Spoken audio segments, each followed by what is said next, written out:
اور تمہارا قصہ میں نے پروردگار کے اوپر چھوڑ دیا ہے، کیونکہ وہ اللہ رب العالمین شرک کو کبھی معاف نہیں کرتا۔ اللہ رب العالمین شرک کرنے والوں سے خوب نمٹنا جانتا ہے، اس لیے نہ ہم اللہ کے ساتھ شریک کریں کسی کو، نہ کسی بندے کے ساتھ کسی کو شریک کرے۔ اس سے بچا جائے، پرہیز کیا جائے، ورنہ اللہ رب العالمین کبھی معاف نہیں کرتا۔ کوئی آپ کی وجہ سے اللہ کے سامنے اگر رو دیا، اپنی آنکھوں سے آنسو بہا دیا، تو اس بات سے روح نہیں کانپتی؟ تجھے تو کوئی فرق نہیں پڑتا ہوگا، لیکن ہمیشہ ایک بات یاد رکھنا کہ اگر کوئی اللہ کے سامنے اپنے آنسوؤں کو بہاتا ہے اور اس کا ذمہ دار اگر تم ہو، تو یاد رکھنا کہیں کے نہیں رہو گے، دنیا برباد ہوگی، آخرت بھی برباد ہوگی۔ اس لیے دولت شہرت رہنے کے بعد بھی لوگ بے سکونی کی تلاش میں ہیں۔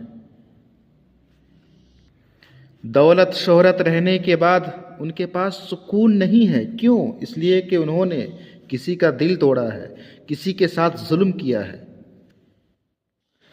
جب ایک بار اس کی سسک اللہ رب العالمین سن لیا، اس کی زندگی برباد ہے۔ انسان کا زوال، اس کی بربادی اس وقت شروع ہو جاتی ہے جب وہ اپنے مخلص لوگوں کا دل توڑ کر، اس کو دھوکہ دے کر منافقت کا چال چلنے لگے، اس کی بربادی یقینی ہے۔ میں بد دعا تو نہیں دوں گا، پر میں تمہیں اتنا ضرور کہوں گا، جو تم نے میرے ساتھ کیا اگر وہ صحیح تھا تو میں دعا کروں گا یہ صحیح تمہارے ساتھ بھی ہو۔ دل سے اترے ہوئے لوگ نفرت کے بھی قابل نہیں رہتے، معافی کے لائق غلطیاں کرنے والے ہوتے ہیں، چالاکیاں کرنے والے بالکل نہیں۔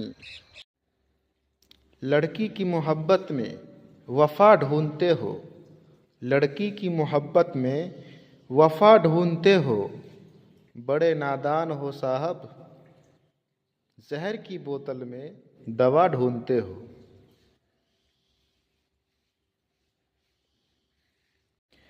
نیت اگر صاف ہو تو اللہ رب العالمین جھکنے نہیں دیتا، نہ کسی کی نظروں میں، نہ کسی کے قدموں میں۔